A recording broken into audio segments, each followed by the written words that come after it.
देखिए बॉडी के वो ऑर्गन्स जो कि साउंड को और साउंड में स्पीच साउंड को प्रोड्यूस कराने में हम लोग की हेल्प करते हैं, उन्हें कहते हैं organs of speech. A group of organs that help us to produce the speech sounds are called organs of speech. Classification की बात किया जाए so there are we can divide organs of speech into three systems. One is respiratory system, second is phonatory system, and third is articulatory system. Respiratory system deals with respiration.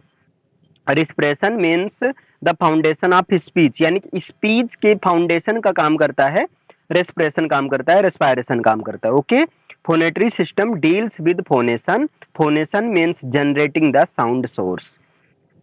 Sound source को generate करने का काम होता है phonation का, phonatory system का। Okay, और next है articulatory system. Articulatory system deals with articulation. Articulation means shaping the speech sound. जब स्पीच साउंड को एक शेप दिया जाता है, ठीक है, उसी को कहते हैं आर्टिकुलेशन कहते हैं। क्लियर है? इसमें डिफरेंट आर्टिकुलेटर्स का यूज किया जाता है, जैसे लिप्स हैं, टंग है, माउथ है, इन सब का यूज किया जाता है। ओके, अब यहाँ पर देखिए आर्टिकुलेटरी सिस्टम वैसे टू टाइप का होता है, एक्टिव आर्टिकुलेटरी सिस्टम और पैसिव आर्टिकुलेटरी सिस्टम। अब बात किया जाए respiratory system, so respiratory system consist of three things. ये तीन चीजों से बना होता है respiratory system. A pair of lungs, muscles of the chest, trachea, that is also known as windpipe. तो तीन सिस्टम से बना है respiratory system. A pair of lungs, muscles of the chest, trachea या विंड पाइप है। ठीक, इसकी बात किया जाए फोनेटरी सिस्टम, तो फोनेटरी सिस्टम जो होता है ये टू पार्ट से बना होता है। एक तो लैरिंग्स जिसको एडम्स एप्पल भी कहते हैं, और वोकल कार्ड जो कि लिप लाइक स्ट्रक्चर होता है। क्लियर है? फोनेटरी सिस्टम में दो चीज होता है, लैरिंग्स यानी कि एडम्स एप्पल, और वोकल कार्ड्स यानी कि जो कि लिप लाइक स्ट्रक्चर होता है। ओके, अब यहाँ पर बात किया जाए आर्टिकुलेटरी सिस्टम, तो आर्टिकुलेटरी सिस्टम को डिवाइड किया जा सकता है फोर पार्ट में। टंग है और टंग के डिफरेंट पार्ट्स, लिप्स, लिप्स के different part, upper lip, lower lip, है ना, ये दो लिप होता है, माउथ और जो है फेरिंग्स। क्लियर है? माउथ में roof of mouth, root of mouth, mouth cavity, ये सारी चीजें होती हैं, और फेरिंग्स है। क्लियर है? नेक्स्ट देखिए, we produce the speech sound with the help of pulmonic egressive air stream. हम जो है स्पीच साउंड को प्रोड्यूस करते हैं वो भी किसकी हेल्प से?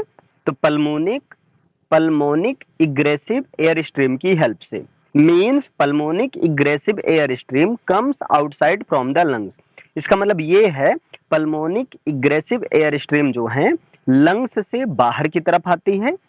Then these air stream are converted into speech sound, और इस दौरान इन एयर स्ट्रीम को स्पीच साउंड में कन्वर्ट कर दिया जाता है by our organs of speech, हमारे ऑर्गन्स ऑफ स्पीच के द्वारा। क्लियर है? इसीलिए कहा गया है रिस्पिरेटरी सिस्टम को एक रेस्पिरेशन रिफर करता है, और रेस्पिरेशन को फाउंडेशन ऑफ स्पीच माना जाता है। क्लियर? अब यहाँ पर देखिए tongue plays a significant role in the shaping of speech sound. ये देखिए टंग जो है स्पीच साउंड को एक शेप प्रोवाइड करने में एक इम्पॉर्टेंट रोल करता है। ठीक है? और जब tongue touches the various parts of the mouth in producing different sounds, और जब डिफरेंट साउंड को प्रोड्यूस किया जाता है तो उस दौरान ये जो टंग होती है ये माउथ के डिफरेंट पार्ट को, वेरियस पार्ट को टच करती है। जैसे देखिए टी, डी, एन और एल। क्लियर है? टेडन, टी, डी, एन, एल, इसको बोलते समय टंग के टिप की, मतलब एक तरह से मेजर रोल किसका रहता है? टंग के टिप ऑफ द टंग की हेल्प से बोला जाता है, और के जी एन जी इसको बैक ऑफ द टंग की हेल्प से बोला जाता है। क्लियर है? अब यहाँ पर देखिए lips are used to produce the labial sound. Lips जो होते हैं वो लेबियल साउंड को प्रोड्यूस करने के लिए यूज किए जाते हैं।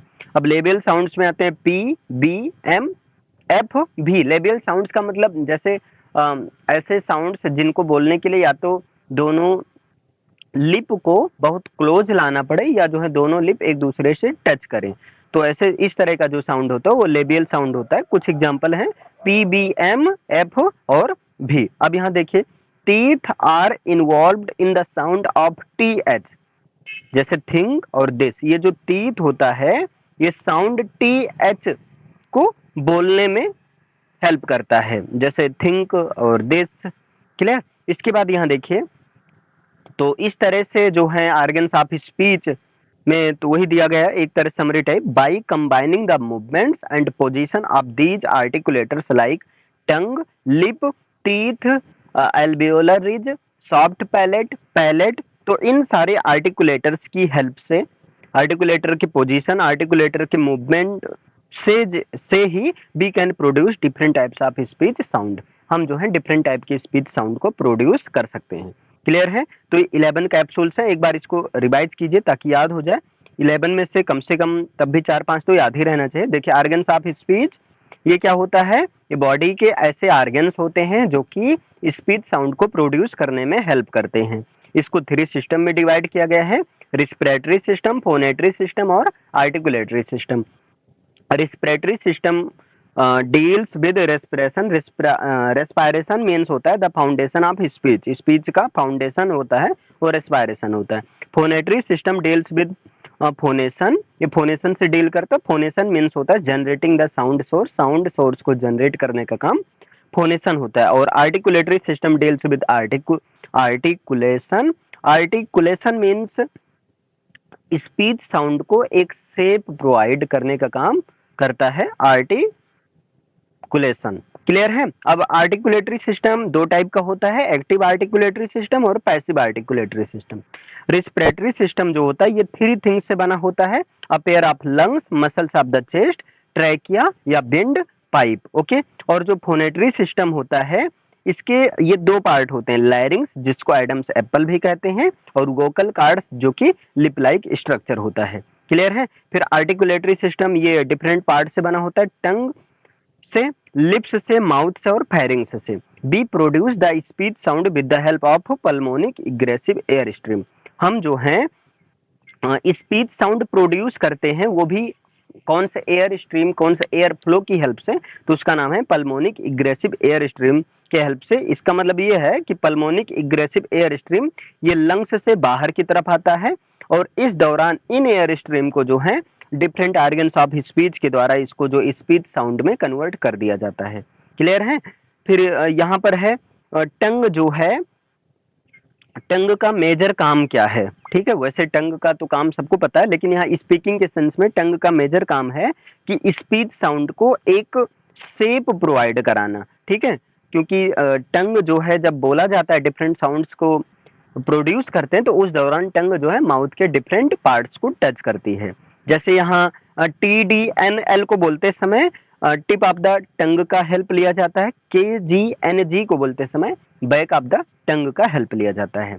ठीक। Lips are used to produce, अब देखिए लिप्स का यूज जो है लेबियल साउंड्स को प्रोड्यूस करने के लिए यूज किया जाता है। लेबियल साउंड्स का मतलब जैसे जिन साउंड्स को बोलते समय या तो दोनों लिप पास आ जाते हैं या दोनों लिप टच होते हैं। क्लियर है। जैसे पी, एक बार बोलकर देखिए पी, ये मतलब चिपक कर जो है दोनों लिप एक दूसरे से मिलकर अलग होते हैं। बी बी बी दोनों लिप टच होते हैं। क्लियर। तो ये लेबियल साउंड्स होते हैं, पी बी एम एफ और वी।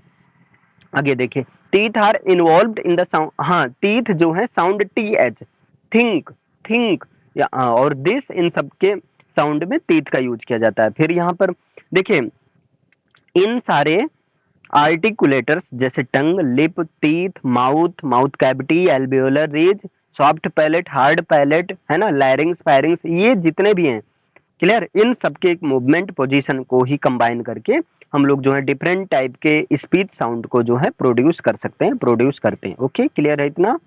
यहाँ पर नेक्स्ट टॉपिक है आपका स्पीच मैकेनिज्म। देखिए क्या होता है, speech mechanism is a complex and intricate process. देखिए ये एक कॉम्प्लेक्स और इंट्रिकेट प्रोसेस होता है that enable us to produce and comprehend the speech, जो कि हम लोग को इनेबल कराता है साउंड को प्रोड्यूस करने में, एंड कॉम्प्रिहेंड का मतलब होता है स्पीच या साउंड को समझने में।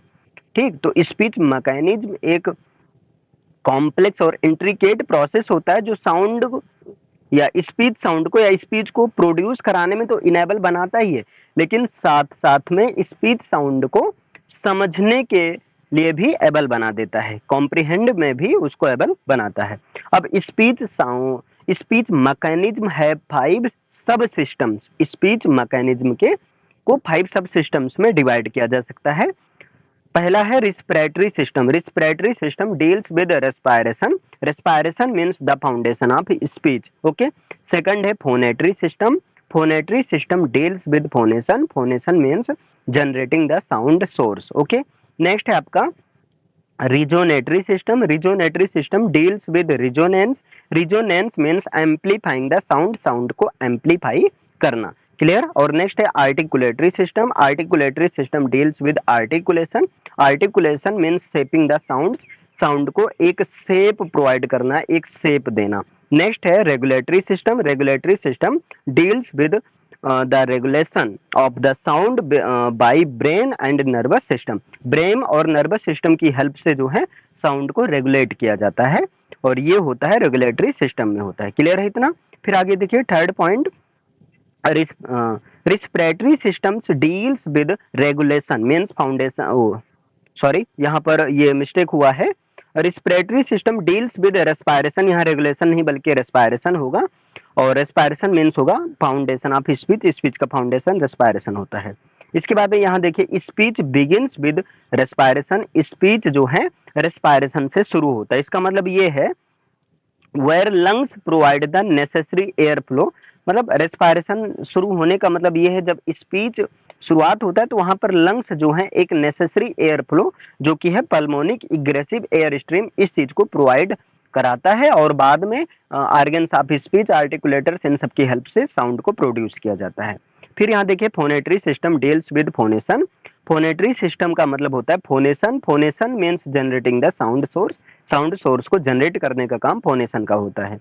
Phonation refers to the production of sound by vocal cords in the larynx, phonation जो होता है ये साउंड के प्रोडक्शन से डील करता है, क्लियर है, साउंड के प्रोडक्शन से। और एक चीज है लैरिंग्स के, लैरिंग्स में, लैरिंग्स जिनको एडम्स एप्पल भी कहते हैं, लैरिंग्स में एक वोकल कॉर्ड्स होता है, तो लैरिंग्स में वोकल कॉर्ड्स के द्वारा साउंड को प्रोडक्शन करने का काम जो होता है ये पूरा प्रोसेस कहलाता है फोनेशन, या फोनेटरी सिस्टम के अंदर होता है फोनेशन, क्लियर। अब देखिए when air from the lungs through the vocal cords pass, जब एयर जो है वोकल कॉर्ड के माध्यम से लंग्स से पास होती है ना, जब एयर लंग्स से निकलती है और वोकल कार्ड के थ्रू पास होती है, देन दे वाइब्रेट, तब ये वोकल कार्ड में वाइब्रेट होते हैं, clear, and create the fundamental frequency of speech sound, और इससे ये एक प्रकार की fundamental frequency of speech sound को क्रिएट करते हैं और बाद में इसी को प्रोड्यूस करते हैं, है ना। आगे देखिए these sound waves then resonate means amplify the sound in the vocal tract। अब देखिए इसके बाद में क्या होता है, इन साउंड वेव्स को एम्पलीफाई किया जाता है, रिजोनेट किया जाता है वोकल ट्रैक्ट में, है ना, याद रखिए वोकल ट्रैक्ट में इन साउंड को रिजोनेट यानी कि एम्पलीफाई किया जाता है। आफ्टर दिस, इसके बाद में these sound takes the shape into distinct recognizable speech sound, इसके बाद में इन साउंड को एक डिफरेंट टाइप के डिफरेंट रिकॉग्निजेबल स्पीच साउंड का रूप ले लेता है, क्लियर है, या उसके शेप में ले लेता है। नेक्स्ट है resonatory system, resonatory system deals with resonance, resonatory system resonance से डील करता है, रिजोनेंस मीन्स होता है एम्पलीफाइंग द साउंड, साउंड को एम्पलीफाई करना, clear. Amplification process adds richness and depth to the speech sounds, ठीक। अब एम्पलीफिकेशन प्रोसेस इसलिए जरूरी होता है क्योंकि एम्पलीफिकेशन प्रोसेस ही स्पीच साउंड में एक रिचनेस को, स्पीच साउंड में गंभीरता को लाता है, क्लियर है। Articulatory system deals with articulation, और जो आर्टिकुलेटरी सिस्टम होता है ये आर्टिकुलेशन के साथ डील करता है। आर्टिकुलेशन मीन्स होता है shaping the speech sound, speech sound को एक शेप देना, स्पीच साउंड को एक शेप प्रोवाइड कराना होता है with the help of different articulators like lips, tongue, teeth, alveolar ridge and many more। different articulators की हेल्प से, डिफरेंट आर्टिकुलेटर की हेल्प से जो है स्पीच साउंड को एक जो है शेप प्रोवाइड किया जाता है, और ये प्रोसेस कहलाता है आर्टिकुलेशन, और आर्टिकुलेशन आता है आर्टिकुलेटरी सिस्टम में। जैसे यहाँ एग्जांपल है to form the to form the sound of the letter T the tongue makes contact the alveolar ridge. यहाँ पर एग्जाम्पल है कि साउंड टी, ठीक, टी लेटर का साउंड बनाने के लिए टंग को जो है, एल्वियोलर रिज का मतलब ये होता है कि जो अपर फ्रंट टीथ है इसके पीछे वाला पोर्शन। तो एक बार बोलिए टी, बोलिए टी। जब आप टी बोलेंगे तो जीभ ऊपर को, ये जो दांत के पीछे का भाग उसको टच करता है, उसी को एल्वियोलर रिज कहते हैं। Okay, alveolar ridge is a small ridge just behind the upper front teeth. Alveolar ridge जो होता है एक प्रकार का स्मॉल रिज होता है जो कि अपर फ्रंट टीथ के ठीक पीछे होता है। क्लियर है, ये चीज है आपका। अब यहाँ पर नेक्स्ट देखें, regulatory system deals with the regulation of sound. Regulatory system जो होता है वो साउंड के रेगुलेशन से डील करता है। अच्छा, साउंड को रेगुलेट करने का काम ब्रेन और नर्वस सिस्टम के द्वारा किया जाता है। अब यहाँ पर एक प्रकार से समरी टाइप का है। Sound produce in लैरिंग्स। साउंड जो होता है वो लैरिंग्स में प्रोड्यूस होता है। ध्यान देना, साउंड प्रोड्यूस कहाँ पर होता है? लैरिंग्स में होता है। लैरिंग्स का मतलब लैरिंग्स का मतलब क्या? लैरिंग्स के वोकल कार्ड्स में होता है। कुल मिलाकर भैया ऐसे साउंड लैरिंग्स में प्रोड्यूस होता है, ट्रैवल करता है फेरिंग्स के थ्रू। प्रोड्यूस होता है लैरिंग्स में, ट्रैवल करता है फेरिंग्स में। और इसका जो है एक तरह से रिजोनेंस एम्पलीफाई कहाँ पर किया जाता है? तो resonance the sound through oral cavity and nasal cavity. Oral cavity और नेजल कैविटी के माध्यम से इसका एक रिजोनेंस होता है। Shaping the sound with articulators, और इसके बाद में साउंड को एक शेप दिया जाता है, सही तरीके से बोला जाए तो वो शेप देने का काम होता है आर्टिकुलेटर्स का। क्लियर है? तो ये 14 कैप्सूल्स हैं, एक बार इसको रिवाइज करिए ताकि अच्छे से क्लियर हो जाए। यहाँ पर देखिए, और ये आपका टॉपिक है जो है स्पीच मैकेनिज्म। देखिएगा, it is a complex and speech mechanism जो होता है कॉम्प्लेक्स और इंट्रिकेट प्रोसेस होता है। ये हमें स्पीच को बोलने के लिए और स्पीच को समझने के एबल बनाता है। इसके जो है स्पीच मैकेनिज्म के 5 सब सिस्टम होते हैं।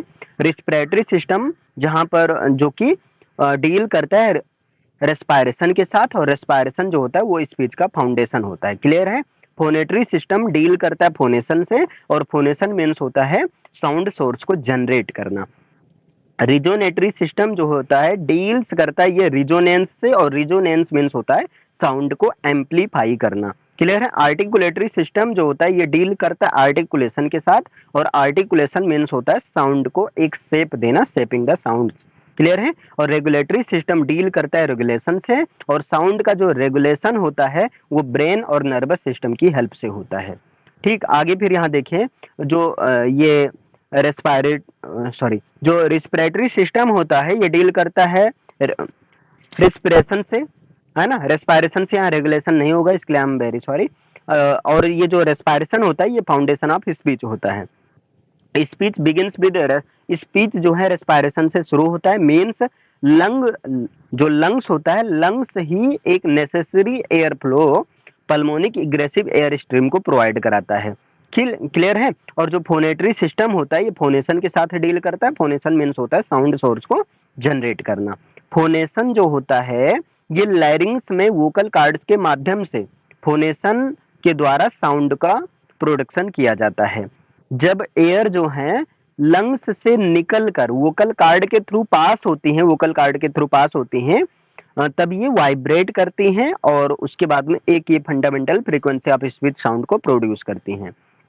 अब क्या होता है, इन साउंड सोर्स को आगे चलकर वोकल ट्रैक्ट में एम्पलीफाई किया जाता है। इन साउंड वेव्स को, इन जो ध्वनि तरंगे हैं, साउंड वेव्स हैं, इनको वोकल ट्रैक्ट में एम्पलीफाई यानी कि रिजोनेट किया जाता है, और इसके बाद इन साउंड को एक डिस्टिंक्ट रिकॉग्निजेबल स्पीच साउंड में के रूप में एक शेप दे दिया जाता है जिसे पहचानी जा सके। क्लियर है?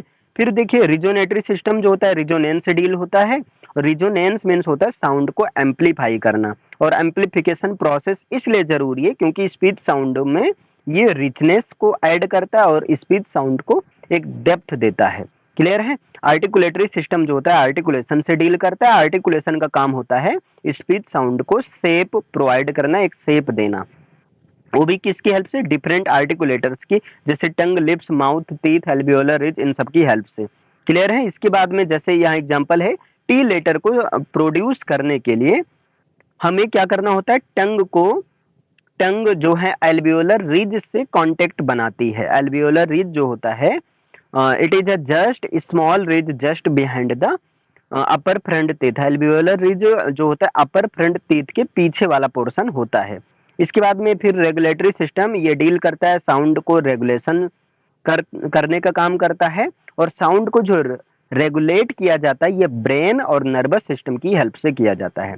अब क्या होता है, साउंड लैरिंग्स में प्रोड्यूस होता है, लेकिन ट्रैवल करता है फेरिंग्स में, और जो है साउंड का जो रिजोनेंस होता है through oral cavity and nasal cavity. Oral cavity और नेजल कैविटी के द्वारा साउंड का रिजोनेंस होता है। फिर क्या होता है, आर्टिकुलेटर्स के माध्यम से इसको जो है एक सर्टेन से प्रोवाइड किया जाता है। क्लियर है।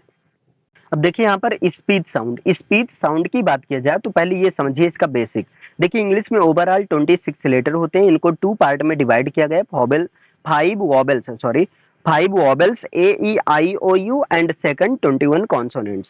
5 वॉबल्स से 20 साउंड्स जनरेट होता है और इनको कहते हैं 20 वॉवेल साउंड्स, और इधर 21 कॉन्सोनेंट से जनरेट होता है 24 साउंड्स, इनको कहते हैं 24 कॉन्सोनेंट साउंड्स। तो बात किया जाए कितनी वॉवेल साउंड्स हैं तो 20 वॉवेल साउंड्स हैं, और कितनी जो हैं कॉन्सोनेंट साउंड्स हैं तो वो हैं 24 कॉन्सोनेंट साउंड्स हैं। क्लियर है। अब इन 20 साउंड्स को अगेन 2 पार्ट में डिवाइड किया जाता है, 12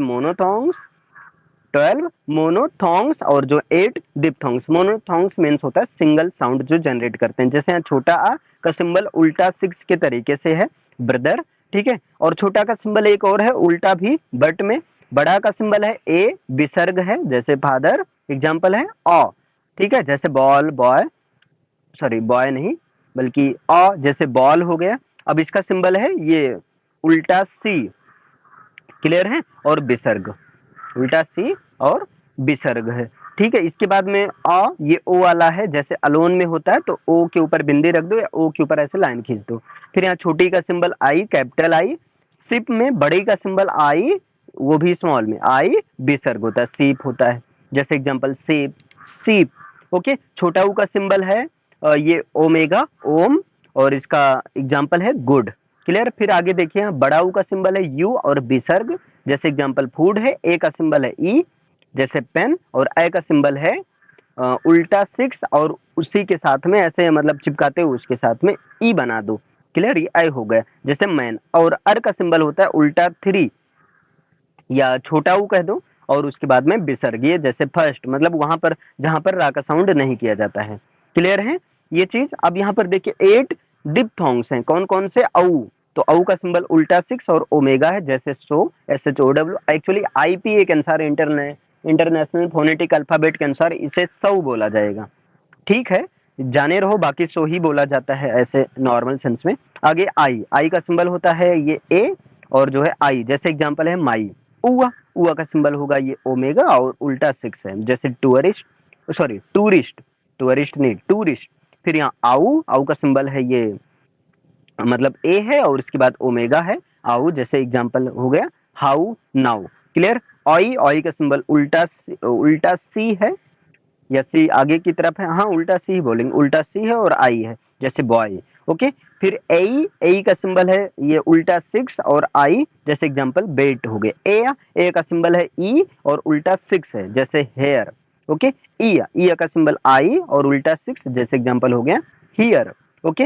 अब फिर यहाँ पर 24 कॉन्सोनेंट साउंड्स हैं, आइए इसे देखते हैं। देखिए यहाँ 24 कॉन्सोनेंट साउंड्स पहले देखते हैं। अब यहाँ 24 साउंड्स में कॉन्सोनेंट साउंड्स में पहला आ गया के, जैसे इसका सिंबल के ही होगा, का, के, कैट। गा का सिंबल होता है जी। अच्छा एक चीज, इन सारे सिंबल्स को एक स्लैंटी लाइन यानी कि स्लैश लाइन के बीच रखा जाता है, इसलिए रखा गया है। तो गा का सिंबल है जी जैसे गन है, और अंग जैसे सॉन्ग, इसका सिंबल एन के तरीके होता है, या जो ओ के ऊपर भी बना दो, ठीक है। चा का सिंबल होता है टी, इसके बाद कुंदे, जैसे पंखे को पहले कुंदे में टांगा जाता था, तो उसी तरह से आप याद करने के लिए याद कर लो, टी कुंदा, ये चा का सिंबल है जैसे चेन है। जा का सिंबल है डी स्मॉल जेड, ये जैसे जग हो गया। और जा ये जेड वाला जा, इसकी इंग्लिश इसका सिंबल होगा कैपिटल जेड जैसे जिप। और ये जो एस से जा बनता है इसका सिंबल होगा स्मॉल जेड जैसे मेजर। इसके बाद में टा का सिंबल होगा टी जैसे 10, डा का सिंबल होगा डी जैसे डंकी, और था का सिंबल होगा थीटा जैसे थिंग, और दा का सिंबल होगा ये जो है त्रिशूल की तरह रहेगा, ठीक है, या जो है कैपिटल टी एच टी के नीचे लाइन खींच दो। दिस, ना का सिंबल होता है एन जैसे नेल, पा का सिंबल होगा पी जैसे पेन, बा का सिंबल होगा बी जैसे बकेट, माँ का सिंबल होगा एम जैसे मैन, और या का सिंबल होगा ये जे के तरीके से होता है, जे नहीं है याद रखो, जे के तरीके या जे के तरीके का होता है, बिंदी रहेगी। क्लियर, या का सिंबल है येट, और जो है रा का सिंबल होता है आर यानी कि रेट, ला का सिंबल होता है एल जैसे लो, इसका एग्जांपल है, वा का सिंबल होता है वी जैसे वैन, और एक वा का सिंबल होता है डब्ल्यू जैसे वाच। ओके, सा का सिंबल होता है कुंदा जैसे सिप, और छोटा सा यानी कि सा इसका सिंबल होगा एस जैसे सिप, और हा का सिंबल होगा एच जैसे हैन, और फा का सिंबल होगा एफ जैसे फैट। तो ये है आपका 24 कॉन्सोनेंट साउंड्स। अब यहाँ पर देखिए, यहाँ कुछ डिफिनेशंस हैं। देखिए, a sound that comes out without any vibration in the vocal cord is called voiceless sound. यहाँ पर ये बताया गया ऐसा साउंड जो कि बिना किसी वाइब्रेशन के वोकल कार्ड में बिना किसी वाइब्रेशन के बाहर आता है, उसको कहते हैं, क्या कहते हैं, वॉइसलेस साउंड कहते हैं। वॉइसलेस साउंड की संख्या 9 है। और a sound that comes out with the vibration in the vocal cord, ऐसा साउंड जो कि वोकल कार्ड में एक वाइब्रेशन के साथ बाहर आता है, उसको कहते हैं वॉइस्ड साउंड। और वॉइस्ड साउंड के नंबर जो है 35 वॉइस्ड साउंड है। ठीक, इसके बाद में देखिए, those sounds that are used for speaking language are called speech sounds. ऐसे साउंड जिनको स्पीच ऐसे साउंड्स जिनको लैंग्वेज को बोलने के लिए यूज किया जाता है उनको स्पीच साउंड्स कहते हैं। क्लियर। और यहाँ पर देखिए 44 साउंड्स को अगेन 2 पार्ट में क्लासिफाई कर सकते हैं। एक है 9 वॉइसलेस साउंड और दूसरा है 35 वॉइस्ड साउंड। 9 वॉइसलेस साउंड में आता है पा, चा, सा, का, हा, थ, ट, ह। इसको ऐसे याद रख लीजिए, 50 कहत टफ। तो पा से हो जाएगा पी, चा से हो जाएगा टी कुंदा, और यहाँ सा, दोनों सा, छोटा सा एस, बड़ा सा टी कुंदा। कहत, का हा था, तो का के हो गया, हा का एच हो गया, था का थीटा, टफ, टा का हो गया टी, और फा का हो गया एफ। अब यहाँ पर देखिए 35 वॉइस्ड साउंड है, इनमें 15 कॉन्सोनेंट्स हैं और 20 वोवेल साउंड्स हैं। क्लियर। अब इतना क्लियर है, एक बार इसको रिवाइज कर लीजिए फटाफट क्योंकि बहुत जरूरी है। देखिए यहाँ पर स्पीच साउंड है, 26 लेटर हैं, 5 वॉवेल्स हैं, 21 कॉन्सोनेंट्स हैं, 5 वॉवेल्स है, 20 साउंड्स, यानी कि 20 वॉवेल साउंड है, 24 कॉन्सोनेंट साउंड है। आप सिंबल देख सकते हैं, छोटा का उल्टा 6 और उल्टा भी, और बड़ा का ए विसर्ग, अ का सिंबल उल्टा सी विसर्ग, और ओ का ओ वाला उसका ओ बिंदी, आई का छोटी का सिंबल आई, बड़े का सिंबल आई विसर्ग, छोटा ऊ का सिंबल ओमेगा ओम, बड़ा ऊ का सिंबल यू विसर्ग, ए का सिंबल ई, और ए का सिंबल ए उल्टा 6 और ई। ठीक, आर का सिंबल ये 3 और विसर्ग उल्टा 3 और विसर्ग। ठीक, या जो छोटा ऊ विसर्ग। यहाँ पर फिर 8 डिप्थोंग्स में औ का सिंबल उल्टा सी और ओमेगा, आई का सिंबल ए और आई, ऊ का सिंबल ओमेगा और उल्टा 6, औ का सिंबल ये ए और ओमेगा, आई का सिंबल उल्टा सी और आई। ठीक, ए का सिंबल उल्टा 6 और आई, ए का सिंबल ये ई और उल्टा 6 और ई का सिंबल आई और उल्टा 6 होगा। क्लियर है। अब यहाँ 24 कॉन्सोनेंट्स में का होगा के, गा का जी, ओके, और यहाँ अंग का होगा ये एन के तरीके का होता है, या ओ के ऊपर भी बना दो। क्लियर है, ऐसे नीचे को मतलब एक तरह से उल्टा भी। ओके, चा का सिंबल टी कुंदा, जा का डी जेड, अगर जे जग वाला जे है तो, और जा जेड वाला जा है तो जेड, और सा वाला है तो स्मॉल जेड। टा का सिंबल टी, डा का सिंबल डी, थीटा का सिंबल था का सिंबल थीटा, दा का सिंबल ये त्रिशूल के तरह या टी एच, ना का सिंबल एन, पा का सिंबल पी, बा का सिंबल बी, मा का सिंबल एम, और या का सिंबल होगा जे के तरीके होगा, रा का सिंबल आर हो जाएगा, ला का सिंबल एल, वा का वी और वा का डब्ल्यू, 2 होता है। ठीक, और यहाँ बड़ा सा का सिंबल कुंदे की तरह, छोटा सा एस है, और हा का सिंबल एच और फा का सिंबल एफ है। यहाँ पर देखिए ऐसे साउंड जो कि वोकल कार्ड में बिना किसी वाइब्रेशन के बाहर आते हैं उसे कहते हैं वॉइसलेस साउंड, 9 है ये। और ऐसे साउंड जो कि वोकल कार्ड में वाइब्रेशन के साथ बाहर आते हैं वो होते हैं वॉइस्ड साउंड, इनके नंबर है 35 है। और ऐसे साउंड जिनको लैंग्वेज को बोलने के लिए यूज किया जाता है उनको कहते हैं स्पीच साउंड कहते हैं। अब यहाँ पर आप देख सकते हैं 9 वॉइसलेस साउंड में कौन है, पा। एक बार बोलिए, यहाँ कोई वाइब्रेशन नहीं होगा, पा चा, कोई वाइब्रेशन बहुत खास नहीं आता, क्लियर है। तो यहाँ पा चा पी टी कुंदा एस और यहाँ टी कुंदा, सॉरी एक यहाँ गलत हो गया है, यहाँ बड़ा सा का सिंबल केवल कुंदा होगा, ओके, बड़ा सा का सिंबल केवल कुंदा होगा भाई, इसके लिए सॉरी। का के होगा, हा का एच होगा, था का थीटा होगा, टा का टी होगा, फा का एफ होगा। आगे आ जाइए, अब इतना क्लियर है यहाँ तक। यहाँ पर देखिए थीसिस वर्सेस डिजर्टेशन, तो यहाँ पर देखिए पहले ये देख लेते हैं थीसिस वर्सेस, थीसिस होता क्या, thesis is a long academic paper as a final project prepared and submitted for obtaining a university degree. देखिए थीसिस जो होता है एक लॉन्ग एकेडमिक पेपर होता है जिसको एक फाइनल प्रोजेक्ट के रूप में प्रिपेयर किया जाता है और इसको एक यूनिवर्सिटी डिग्री को ऑब्टेन करने के लिए यूनिवर्सिटी में सबमिट करना पड़ता है। The objective of the thesis is to fulfil the academic requirements, जो थीसिस का ऑब्जेक्टिव होता है वो होता है एकेडमिक रिक्वायरमेंट को फुलफिल करना। A dissertation is a document submitted in support of candidature for an academic degree और professional qualification presenting author's research and finding. देखिए डिसर्टेशन जो होता है एक प्रकार का डॉक्यूमेंट होता है जो कि कैंडिडेचर के सपोर्ट में सबमिट किया जाता है यूनिवर्सिटी डिग्री को ऑब्टेन करने के लिए, प्रोफेशनल क्वालिफिकेशन को पाने के लिए। Presenting author's research and findings, और इस थीसिस में जो ऑथर्स की रिसर्च और उनके सारे फाइंडिंग्स को प्रेजेंट किया जाता है। In India during the completion of post graduation courses such as MA, MCom, MSc, left MPhil.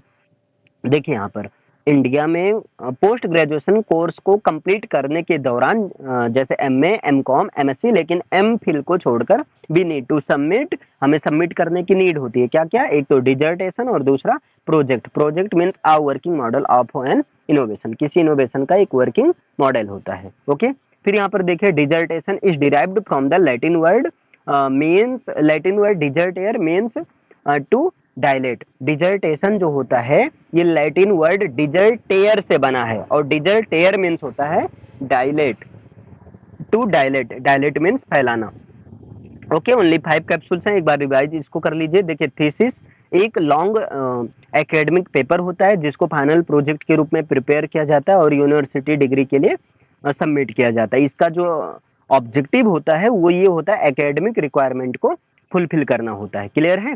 ये डिजर्टेशन जो होता है, डिजर्टेशन होता है कैंडिडेचर के सपोर्ट में, ये भी एक डॉक्यूमेंट होता है जिसको कैंडिडेचर के सपोर्ट में यूनिवर्सिटी में सबमिट किया जाता है किसी एकेडमिक डिग्री या जो है प्रोफेशनल क्वालिफिकेशन के लिए। इसमें जो है ऑथर्स के रिसर्च और ऑथर्स की फाइंडिंग्स को प्रेजेंट किया जाता है। इंडिया में पोस्ट ग्रेजुएशन कोर्सेज को कंप्लीट करने के दौरान जैसे एमए, एमकॉम, एमएससी, लेकिन एमफिल को छोड़कर बाकी सब में हमें सबमिट करने की नीड होती है। एक तो डिजर्टेशन, दूसरा जो है प्रोजेक्ट। प्रोजेक्ट जो होता है working model of N innovation, किसी इनोवेशन का एक वर्किंग मॉडल होता है। अच्छा डिजर्टेशन जो है लैटिन वर्ड डिजर्ट एयर से बना है। डिजर्ट एयर मीन्स होता है डायलेट, डायलेट मीन्स फैलाना। तो एक तरह से थीसिस और डिजर्टेशन दोनों में ही काफी लंबी होती है, काफी ज्यादा लिखा जाता है, ठीक है, क्लियर है। अब यहाँ पर देखिए ईटीपी, ईटीपी मीन्स होता है इंग्लिश फॉर टूरिज्म पर्पज, इसको आप शॉर्ट में टूरिज्म इंग्लिश भी कह सकते हैं। तो देखिए English is the primary language of communication in international tourism. यहाँ पर क्या बताया गया, इंग्लिश जो होता है इंटरनेशनल टूरिज्म सेक्टर में ये प्राइमरी लैंग्वेज ऑफ कम्युनिकेशन की तरह काम करता है। मीन्स इंटरनेशनल टूरिज्म में मेन लैंग्वेज प्राइमरी लैंग्वेज के रूप में काम करता है तो इंग्लिश है। A number of communication tasks can be performed in any hospitality and tour setting। अब यहाँ कह रहे हैं कि जो है इस तरह के हॉस्पिटैलिटी या जो टूर सेटिंग में कई सारे कम्युनिकेशंस को परफॉर्म किए जा सकते हैं इंग्लिश के माध्यम से। जैसे checking into a hotel, hotel में चेक करना, requesting and providing the tourist information, ठीक, टूरिस्ट के इंफॉर्मेशन को टूरिस्ट से इंफॉर्मेशन से टूरिस्ट को प्रोवाइड कराना या जो है रिक्वेस्ट करना किसी चीज के लिए उनसे। Asking questions about the hotel facilities, और उनसे होटल फैसिलिटीज के बारे में क्वेश्चंस पूछना। आगे देखिए hospitality and tourism English based on the following. Hospitality और टूरिज्म इंग्लिश होता है वो डिफरेंट चीजों पर बेस्ड होते हैं, जैसे English for food and beverage services पर, English for air flight services, English for hotel services and English for tour managers and guides. Means आप ऐसे कह सकते हैं इसमें डिफरेंट टाइप के सेक्शन होते हैं इस टूरिज्म इंग्लिश में, जैसे English for food and beverage services, English for the air flight services, English for hotel services, English for tour manager and guides. Clear है? अब इसको एक बार रिवीजन कर लीजिए, ओनली 3 पॉइंट है। ईटीपी मीन्स होता है इंग्लिश फॉर टूरिज्म पर्पज। ये होता क्या है, अब यहाँ पहले इंग्लिश का बता दो। इंग्लिश जो है इंटरनेशनल टूरिज्म सेक्टर में एक प्राइमरी लैंग्वेज ऑफ कम्युनिकेशन का काम करता है, और इंग्लिश की हेल्प से हॉस्पिटैलिटी और टूर सेटिंग में एक नंबर ऑफ टास्क परफॉर्म किए जा सकते हैं कम्युनिकेशन बेस्ड पर, जैसे checking into a hotel, requesting and providing the tourist information, asking questions about hotel facilities and so on. और हॉस्पिटैलिटी और टूरिज्म इंग्लिश जो है ये डिफरेंट चीज़ों पर बेस्ड होते हैं, मीन्स इनको डिफरेंट सेक्शन में डिवाइड कर सकते हैं। English for food and beverage services, English for air flight services, English for hotel services and English for tour managers and guides. Okay, clear? देखिए English for the work place, इसमें only 2 point लिखा गया है। देखिए ये क्या होता है, it is used in developing language skills for employability and work place context. ये करें English for the work place, यानी कि वर्क प्लेस के लिए जो इंग्लिश यूज की जाती है, इसका यूज किया जाता है एक तो अगर आपको लैंग्वेज स्किल्स को डेवलप कर रहे हैं तब, और खासकर एम्प्लॉयबिलिटी के लिए या किसी वर्क प्लेस कॉन्टेक्स्ट में इसका बहुत ज़्यादा यूज होता है। It enables better communication with clients and colleagues. ये जो है क्लाइंट्स के साथ और कलीग्स के साथ एक बेटर कम्युनिकेशन को इनेबल करवाता है, and also help to work effectively with the people from different cultures. और जैसे ऐसे देखिए किसी प्लेस पर अगर आप वर्क करने के लिए जाते हैं तो वहाँ डिफरेंट कल्चर से लोग आए होते हैं, तो उन डिफरेंट कल्चर से आए हुए लोगों के बीच में ये जो है काम करने में आपस में कम्युनिकेट करने में ये काफ़ी हेल्प करता है English for the work place. इतना क्लियर है? मतलब यहाँ 2 ही पॉइंट, बाकी वर्क प्लेस पर आप यहाँ पर बनाकर लिख सकते हैं। क्लियर है? अब ओके, बस इसमें एक चीज़ याद रखिए, वर्क प्लेस का मतलब ये खासकर उसके लिए ज़रूरी है जो कि वर्क फील्ड, मतलब जिनका काम फील्ड वर्क होता है, और फील्ड वर्क में डिफरेंट कल्चर से लोग आए रहते हैं, तो वहाँ पर आपस में कम्युनिकेट करने के लिए इंग्लिश एक लिंक लैंग्वेज का काम कर देता है। क्लियर है? और इस तरह से वो क्लाइंट्स, कलीग्स और बाकी डिफरेंट पीपल से जो है अच्छे से एक बेटर कम्युनिकेशन हो पाता है। Okay, clear? अब यहाँ पर देखिए इंग्लिश फॉर एकेडमिक पर्पज। देखिए इंग्लिश फॉर एकेडमिक पर्पज, इसको शॉर्ट में ईएपी कहते हैं या इसको एकेडमिक इंग्लिश भी कह सकते हैं। ओके, तो an EAP programme focuses instruction on skills required to perform in an English speaking academic context across core subject areas generally encountered in a college or university settings। ये करें, देखिए EAP जो programmes होता है ये generally उन skills पर focus करता है जो कि इंग्लिश स्पीकिंग के फील्ड में जहाँ पर किसी चीज़ को परफॉर्म करना होता है, खासकर एकेडमिक कॉन्टेक्स्ट में, एक सब्जेक्ट से रिलेटेड एकेडमिक कॉन्टेक्स्ट के लिए जरूरी होता है, जो कि किसी कॉलेज या यूनिवर्सिटी या स्कूल्स में रहता है। Okay, EAP instruction teach us. EAP instruction जो होता है ये हमें क्या क्या सिखाता है, तो ये सिखाता है एक वोकैबुलरी पर फोकस करवाता है, ग्रामर पर फोकस करवाता है, और ये 4 स्किल्स पर फोकस करता है। रीडिंग यानी कि पढ़ने के बारे में सिखाता है, राइटिंग, लिसनिंग, स्पीकिंग। अब ऐसे समझो एकेडमिक इंग्लिश की बेस पर तो लोग जिनकी एकेडमिक इंग्लिश बहुत अच्छी होती है, रीडिंग, राइटिंग, लिसनिंग, स्पीकिंग ये सब काफ़ी अच्छी होती है, ग्रामर भी अच्छी होती है, वोकैबुलरी भी ठीक ठाक होती है। क्लियर है? तो ईएपी इंस्ट्रक्शन टीचेस 3 चीज, है ना?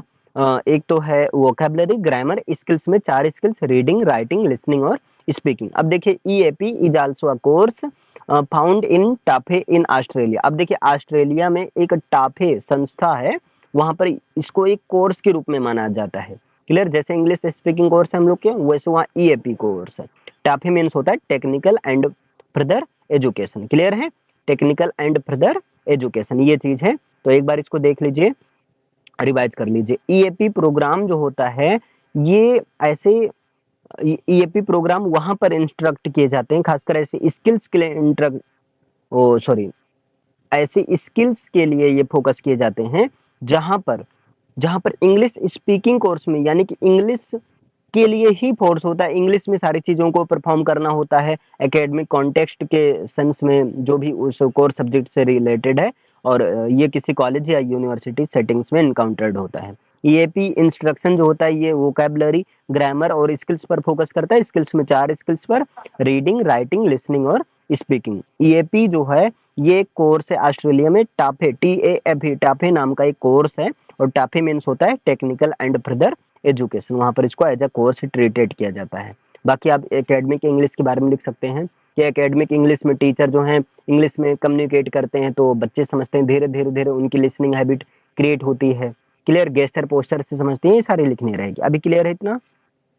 अब यहाँ पर देखिए word stress. Word stress the syllable in the word that is spoken by applying more emphasis और प्रेशर इज कॉल्ड स्ट्रेस। देखिए वर्ड स्ट्रेस ये होता क्या है। अब देखिए वर्ड में वर्ड का जो पार्ट होता है यानी कि वर्ड के अंदर वाला पार्ट, छोटे छोटे पार्ट जिसमें एटलीस्ट एक वॉवेल साउंड हो, उसे कहते हैं सिलेबल। तो वर्ड में वो सिलेबल जिसको ज्यादा प्रेशर के साथ ज्यादा जोर देकर बोला जाता है उसे कहते हैं, ये स्ट्रेस कहते हैं, वर्ड स्ट्रेस उसे कहते हैं। यहाँ पर स्ट्रेस लग रहा है। जैसे आप देख सकते हैं एग्जांपल ऑप्टेन। क्लियर, अब ऑप्टेन है, ऑप्टेन का जब ये फोनेटिक ट्रांसक्रिप्शन होगा तो AB और ये TEIN इस तरह से लिखा है ना, तो यहाँ पर ये जो रेड पेन से ऐसे लाइन खींचा ये गलती से नहीं है, बल्कि ये जो है प्राइमरी वर्ड स्ट्रेस का ये सिंबल है। आगे यहाँ देखिए, पहले इसका क्लासिफिकेशन देखिए। स्ट्रेस 2 टाइप का होता है, वर्ड स्ट्रेस और सेंटेंस स्ट्रेस। वर्ड स्ट्रेस को अगेन टू पार्ट में डिवाइड किया जा सकता है, प्राइमरी वर्ड स्ट्रेस और सेकेंडरी वर्ड स्ट्रेस। अब देखिए, a stress that is used on the longest and loudest syllable is called primary word stress. ऐसा स्ट्रेस जिसको किसी लॉन्गेस्ट या लाउडेस्ट सिलेबल पर यूज किया जाता है उसको प्राइमरी वर्ड स्ट्रेस कहते हैं। क्लियर, और प्राइमरी वर्ड स्ट्रेस जो होते हैं, प्राइमरी वर्ड स्ट्रेस को एक वर्टिकल हाई वर्टिकल बार में यूज किया जाता है, इस तरह इस सिंबल से यूज किया जाता है। आप देख सकते हैं जैसे ओवर में ये देखिए प्राइमरी वर्ड स्ट्रेस लगा है। और सेकेंडरी वर्ड स्ट्रेस में जो होता है लॉन्गेस्ट और लाउडेस्ट सिलेबल पर सेकेंडरी वर्ड स्ट्रेस को नहीं यूज किया जाता है और इसको यूज किया जाता है एक लो वर्टिकल बार में। अब यहाँ पर आप देख सकते हैं लो वर्टिकल बार का सिंबल है, ये सेकेंडरी वर्ड स्ट्रेस को शो करेगा। जैसे ओवर कोट, तो ओवर में प्राइमरी वर्ड स्ट्रेस है और कोट में सेकेंडरी वर्ड स्ट्रेस है। क्लियर है? अब यहाँ पर देखिए एडिंग प्रीफिक्स इन नाउन। नाउन में जब प्रीफिक्स को ऐड किया जाता है तो ये जो प्रीफिक्स पर लगता है प्राइमरी वर्ड स्ट्रेस और जो है इस पर नाउन पर लगता है सेकेंडरी वर्ड स्ट्रेस। यहाँ देखिए एडिंग प्रीफिक्स इन नाउन प्राइमरी स्ट्रेस जो सिंबल ऐसा इज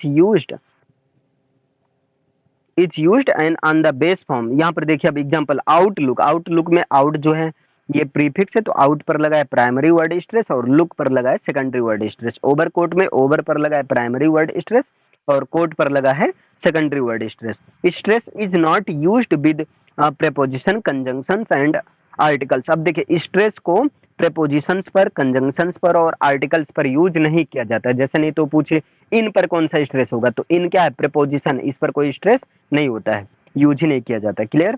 तो ये 6 पॉइंट है स्ट्रेस से रिलेटेड, एक बार इसको रिवीजन कर लीजिए। देखिए यहाँ ये वर्ड स्ट्रेस होता क्या है, तो वर्ड का वो सिलेबल जिस सिलेबल को ज्यादा इम्फेसिस या ज्यादा प्रेशर के साथ बोला जाता है उसे कहते हैं वर्ड स्ट्रेस कहते हैं या उसे स्ट्रेस कहते हैं। क्लियर है? अब वैसे स्ट्रेस 2 टाइप का होता है, वर्ड स्ट्रेस और सेंटेंस स्ट्रेस। लेकिन वर्ड स्ट्रेस को अगेन टू टाइप में बांटा गया है, प्राइमरी वर्ड स्ट्रेस और सेकेंडरी वर्ड स्ट्रेस।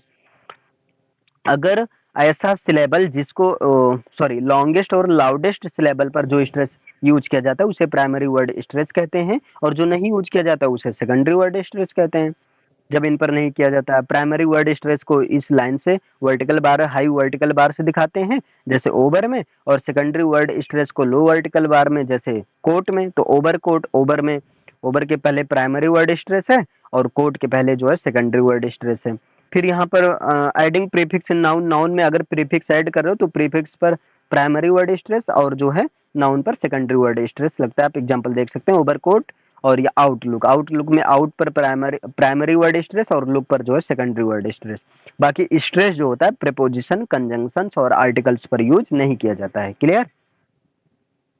अब यहाँ पर देखिए strong and weak forms of the word. Word का स्ट्रॉन्ग फॉर्म्स क्या होता है और वीक फॉर्म्स क्या होता है। तो देखिए strong forms of the words are often longer and louder.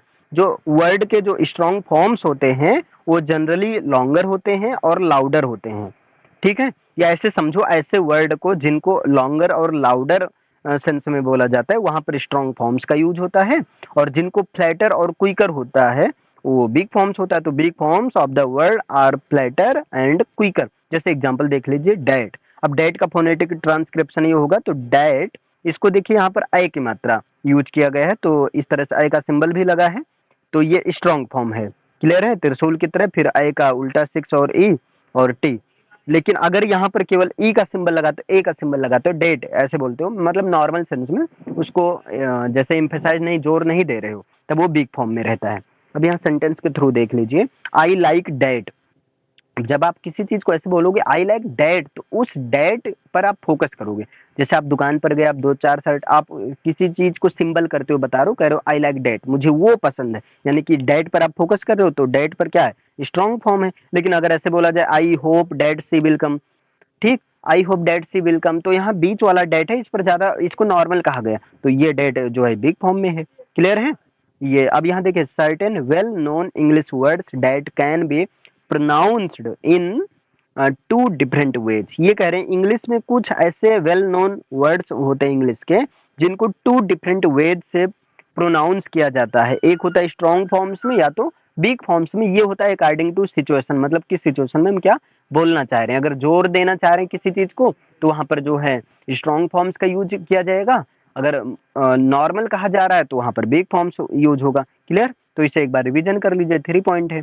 Strong forms जो होते हैं ये लाउडर और लॉन्गर फॉर्म्स ऑफ वर्ड होते हैं। बिग फॉर्म्स जो होते हैं फ्लैटर और क्विकर होते हैं। डैट का एग्जांपल आई लाइक डैट और आई hope that she will come. तो आई लाइक डैट में डैट स्ट्रॉन्ग फॉर्म में है, लेकिन आई होप डैट सी विल कम यहाँ पर डैट जो है बिग फॉर्म में। इंग्लिश में दो ही तरीका है, मतलब कुछ ऐसे इंग्लिश के वर्ड हैं फिक्स रहते हैं कि दो तरीके से बोले जाएंगे, या तो स्ट्रॉन्ग फॉर्म से में या तो बिग फॉर्म्स में। क्लियर।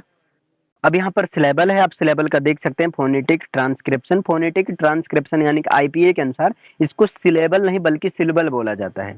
ठीक है, ये भी ध्यान दीजिए। आईपीए के अनुसार अगर देखें तो सिलेबल नहीं बल्कि सिलेबल होता है, तो इसका फोनेटिक ट्रांसक्रिप्शन होता है एस, फिर आई एल, फिर उल्टा 6 बी एल, ये होगा। अब देखिए होता कि a part of the word that contains a vowel sound and one or more than consonant sounds is called syllable according to Oxford dictionary. देखिए ऑक्सफोर्ड डिक्शनरी के अनुसार है, वर्ड का वो पार्ट या वर्ड का वो यूनिट, ठीक है, वर्ड का वो यूनिट जिसमें एटलीस्ट एक वोबल साउंड हो और जो है एक या एक से अधिक कॉन्सोनेंट साउंड हो, वो होता है सिलेबल होता है। ये ऑक्सफोर्ड के अनुसार है। इसका मतलब ये हुआ कि जितने किसी पार्टिकुलर वर्ड के पार्ट में जितने वोबल साउंड्स होंगे उतना ही सिलेबल होगा। Number of wobble sounds deals with the number of syllable. Clear. अब जैसे हम मैट, MAT में जब इसका फोनेटिक ट्रांसक्रिप्शन किया गया तो एम, फिर ये इस तरह से फोनेटिक ट्रांसक्रिप्शन है तो एक सिलेबल है। या ऐसे समझो मैट, मैट, इसमें एक ही माँ के बाद आए का मात्रा आ रहा है, एक ही साउंड आ रहा है तो एक सिलेबल है। लेकिन वुमेन, वो, तो जैसे आप जब बोलोगे वुमेन, वुमेन, तो एक तो वहां पर साउंड आएगा वोबल साउंड, और एक मैन, है ना, इस पर। वैसे इसका फोनेटिक फोनेटिक ट्रांसक्रिप्शन के अनुसार इसको उमन, उमन बोला जाता है ना, क्योंकि ये देख सकते हैं आप डब्लू, फिर है, फिर ये यू का सिंबल है ओम, ओमेगा, फिर एम है, फिर ये जो उल्टा 6 की तरह है, ये क्या है, ये आ का छोटा आ का सिंबल है, और एन है, ये 2 सिलेबल का वर्ड। एवरीडे ये 3 सिलेबल का वर्ड है। एग्जामिन ये 4 सिलेबल, 4 सिलेबिक वर्ड है। एग्जामिनेशन 5 सिलेबिक वर्ड है। कैरेक्टराइजेशन ये 6 सिलेबिक वर्ड है। क्लियर है। आगे देखिए यहाँ पर, अब सिलेबल्स के स्ट्रक्चर की बात किया जाए तो देखिए स्ट्रक्चर्स का मतलब ये है कि आपको पता है सिलेबल में, सिलेबल मतलब क्या है, कुछ नहीं भाई, सिलेबल जो है वर्ड का पार्ट है जिसमें एटलीस्ट एक वोबल साउंड है। तो सिलेबल में एक वोबल साउंड तो होना चाहिए। कॉन्सोनेंट शुरू में 0 भी हो सकता है और 3 तक हो सकता है। 0 भी मतलब कुछ भी नहीं हो सकता है, और 3 तक हो सकता है बाद में। ठीक है, बाद में कॉन्सोनेंट 0 भी हो सकता है, कुछ भी नहीं हो सकता है, और 4 तक मैक्सिमम हो सकता है भी। यहाँ पर आप देख सकते हैं C 0 to 3 vowel and C 0 to 4, V means वॉबल्स and C means consonants. तो इस तरह से इसका टाइप्स यहाँ से बन जाएगा। अगर देखिए यहाँ पर वॉबल है, जैसे I E Y E, इसमें एक ही वॉबल है तो सिलेबल है, क्योंकि सिलेबल की कंडीशन है वॉवेल जरूर होना चाहिए, भले कॉन्सोनेंट रहे या ना रहे। तो इस तरह से आप देख सकते हैं इसके टाइप में, ये टाइप आप खुद ऐसे आप तो बना ही लेंगे ना, ये कैसे स्ट्रक्चर बना इसका एग्जाम्पल, है ना, याद रखना है, ये खुद पढ़ लीजिएगा। तो आई होप ये सिलेबल क्लियर हो गया होगा। बस आप सिलेबल में डिफिनेशन याद रखो। सिलेबल क्या होता है? A part of word that contains a vowel sound and one or more than consonant sounds. It means number of vowel sounds means number of syllable. जितना ज्यादा वोवेल साउंड होगा उतना ज्यादा सिलेबल होगा। क्लियर है किसी वर्ड में? फिर यहाँ स्ट्रक्चर में आप G zero to sorry C consonant 0 से लेकर 3 तक होना चाहिए और बीच में वोवेल, फिर कॉन्सोनेंट 0 से लेकर 4 तक। क्लियर है? अब यहाँ पर देखिए इंग्लिश एज अ सेकंड और फॉरेन लैंग्वेज, ये क्या होता है? यहाँ पर देखिए English used as primary language. अब इंग्लिश को एक प्राइमरी लैंग्वेज के रूप में यूज किया जाता है कौन से कंट्री में? तो कंट्री है Australia, Bermuda, Canada, Ireland, New Zealand, Singapore, United kingdom और यूनाइटेड स्टेट्स। तो जनरली यूरोपियन कंट्री जैसे Australia, Bermuda, Canada, Ireland, New Zealand, Singapore, United kingdom और यूनाइटेड स्टेट्स, इन सब में इंग्लिश को एज अ नेटिव यानी कि प्राइमरी लैंग्वेज के रूप में यूज किया जाता है। लेकिन इंग्लिश को सेकंड लैंग्वेज के रूप में यूज किया जाता है कौन कौन से कंट्री में? Fiji, India, Kenya, Philippines, Sri Lanka, Sudan, Pakistan, Uganda, Zimbabwe. English को सेकंड लैंग्वेज के रूप में कौन कौन से कंट्री में यूज किया जाता है? एक बार इसको याद कर लीजिए अच्छे से। Fiji, India, Kenya, Philippines, Sri Lanka, Sudan, Pakistan, Uganda और जिम्बाब्वे। इसके बाद में more than 350 million people in the world speak English as a first language. ये देखो 350 मिलियन से ज्यादा लोग जो हैं इंग्लिश को एक फर्स्ट लैंग्वेज के रूप में बोलते हैं। But more than 430 million people around the world speak English as a second language. 430 million से ज्यादा लोग इंग्लिश को एक सेकंड लैंग्वेज के रूप में बोलते हैं। ओके अब जैसे यहाँ देखिए English was made the official language in India in the year of 1835। English को इंडिया में ऑफिशियल लैंग्वेज के रूप में कब बनाई गई? तो 1835 ईस्वी में इसको ऑफिशियल लैंग्वेज के रूप में बनाई गई। During the tenure of William Bentinck 1828 to 1835 the Governor General of India. वो भी विलियम बेंटिंग के शासनकाल में 1828 से 1835 तक, उस समय ये भारत के गवर्नर जनरल थे। Based on the suggestions by the Thomas Babington Macaulay, ये थॉमस बेबिंगटन के मैकॉले के सजेशंस पर बेस्ड है। इन्होंने एक किताब लिखी थी मिनट ऑन इंडियन एजुकेशन 1835। आगे देखिए there are 104 countries where English is spoken as first language. 104 countries ऐसे हैं जहां पर इंग्लिश को फर्स्ट लैंग्वेज के रूप में बोला जाता है।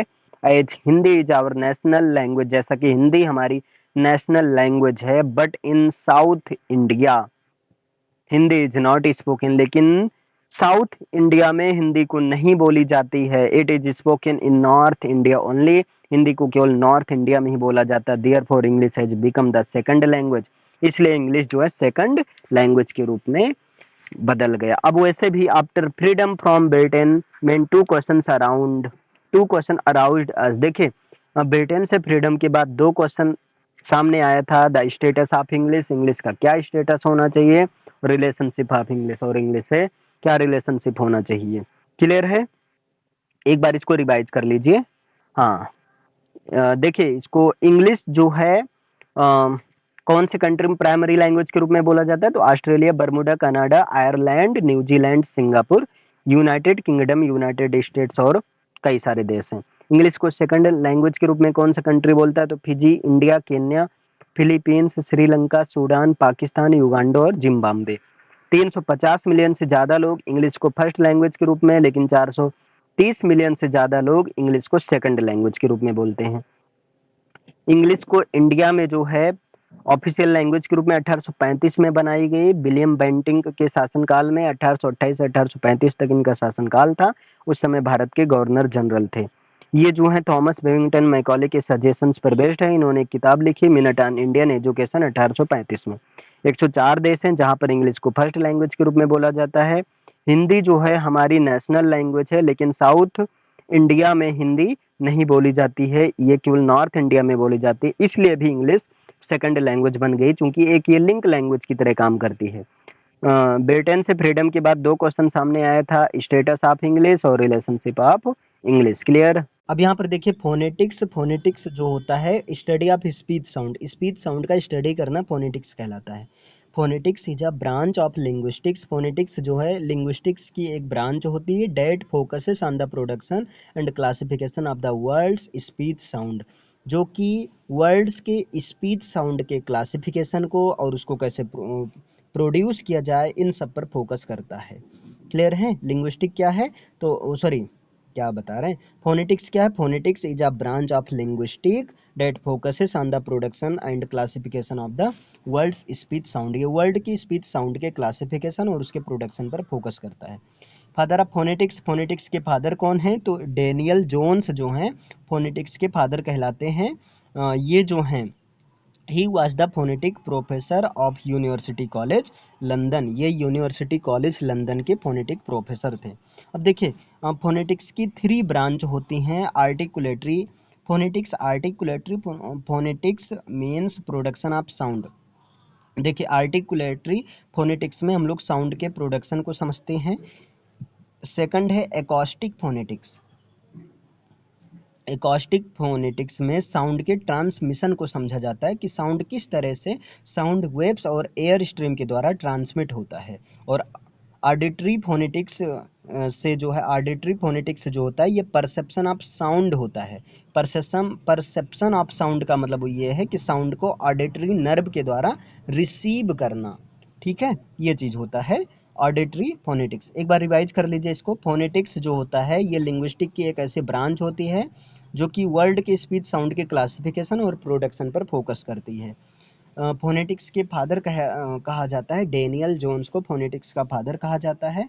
और ये जो हैं डेनियल जोन्स को फोनेटिक्स, डेनियल जोन्स जो फोनेटिक्स प्रोफेसर थे यूनिवर्सिटी कॉलेज लंदन में, ये फोनेटिक्स के प्रोफेसर थे। फोनेटिक्स को की 3 ब्रांच हैं, आर्टिकुलेटरी फोनेटिक्स जिसमें ये समझा जाता है कि साउंड को कैसे प्रोड्यूस करना है, और जो है एकॉस्टिक फोनेटिक्स जिसमें साउंड को साउंड वेव्स के द्वारा एयर स्ट्रीम के द्वारा कैसे ट्रांसमिट किया जाता है, ये चीज़ समझा जाता है। और ऑडिटरी फोनेटिक्स जो होता है परसेप्शन ऑफ साउंड होता है, जिसमें साउंड को ऑडिटरी नर्व के द्वारा रिसीव किया जाता है, ग्रहण किया जाता है। क्लियर है इतना? देखिए यहाँ साइंटिफिक इंग्लिश की ओनली 2 कैप्सूल्स हैं साइंटिफिक रिलेटेड। देखिए यहाँ it is a specialised form of English, scientific English जो होता है इंग्लिश का एक स्पेशल फॉर्म होता है यूज्ड इन साइंटिफिक रिसर्च, जिनको साइंटिफिक रिसर्च में यूज किया जाता है, कम्युनिकेशन में यूज किया जाता है और पब्लिकेशंस में यूज किया जाता है। Characteristics of scientific English, scientific English का जो कैरेक्टरिस्टिक्स क्या होना चाहिए, तो प्रिसाइजन होना चाहिए, प्रिसीजन होना चाहिए, क्लैरिटी, ऑब्जेक्टिविटी, फॉर्मेलिटी और जो है ऑर्गेनाइजेशन। देखिए यहाँ पर इसको ऐसे समझिए, साइंटिफिक इंग्लिश जो है इंग्लिश की एक स्पेशलाइज्ड ब्रांच होती है जिनको साइंटिफिक रिसर्च, साइंटिफिक कम्युनिकेशन है, पब्लिकेशंस में यूज किया जाता है। और इनकी कैरेक्टरिस्टिक्स होती है प्रिसीजन, मतलब लैंग्वेज जो है प्रिसाइज होनी चाहिए, शॉर्ट होनी चाहिए, छोटी होनी चाहिए। क्लैरिटी, एकदम वो क्लैरिटी होना चाहिए, एक्यूरेट होना चाहिए। ठीक है, क्योंकि साइंटिफिक वर्क कोई भी होता है, साइंस वाली चीज़ें बिल्कुल एक्यूरेट होती हैं, फैक्चुअल होती हैं, रियल होती हैं। ऑब्जेक्टिविटी, इसका ऑब्जेक्टिव जो है क्लियर होना चाहिए, फॉर्मेलिटी फॉर्मल होना चाहिए, और ऑर्गेनाइजेशन बेस्ड होना चाहिए, किसी ऑर्गेनाइजेशन में रिसर्च बेस्ड होनी चाहिए। क्लियर है? देखिए यहाँ technical English, technical English is driven by technical jargon and is highly based on scientific content. Technical English जो होता है ये टेक्निकल jargon के साथ डील करता है, और ये जो है technical English directly indirectly scientific content यानी कि साइंटिफिक इंग्लिश पर बेस्ड होती है, साइंटिफिक कंटेंट पर बेस्ड होती है, यानी कि फैक्चुअल चीज़ों पर बेस्ड होती है। प्रिंसिपल्स ऑफ टेक्निकल इंग्लिश, जो टेक्निकल इंग्लिश का प्रिंसिपल्स होता है वो क्लैरिटी होता है, अक्यूरेसी होती है, कॉम्प्रिहेंसिबिलिटी होती है, कंसाइजनेस, कंसिस्टेंसी। चूंकि देखो टेक्निकल इंग्लिश जो होता है साइंटिफिक कंटेंट पर बेस्ड होता है, तो जो भाई साइंटिफिक इंग्लिश का जो प्रिंसिपल या कैरेक्टरिस्टिक्स होगा वही प्रिंसिपल टेक्निकल इंग्लिश का भी होगा। 19-20 का अंतर रहेगा। जैसे इसमें भी क्लैरिटी, क्लियर होना चाहिए, एक्यूरेट होना चाहिए, कॉम्प्रिहेंसिबिलिटी समझने वाली होना चाहिए, समझ में आ जाए, कंसाइजनेस शॉर्ट होनी चाहिए, है ना, प्रिसाइज, कंसिस्टेंसी होनी चाहिए।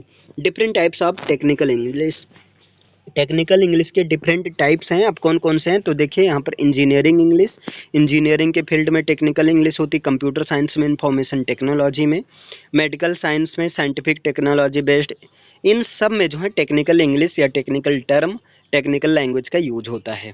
क्लियर है।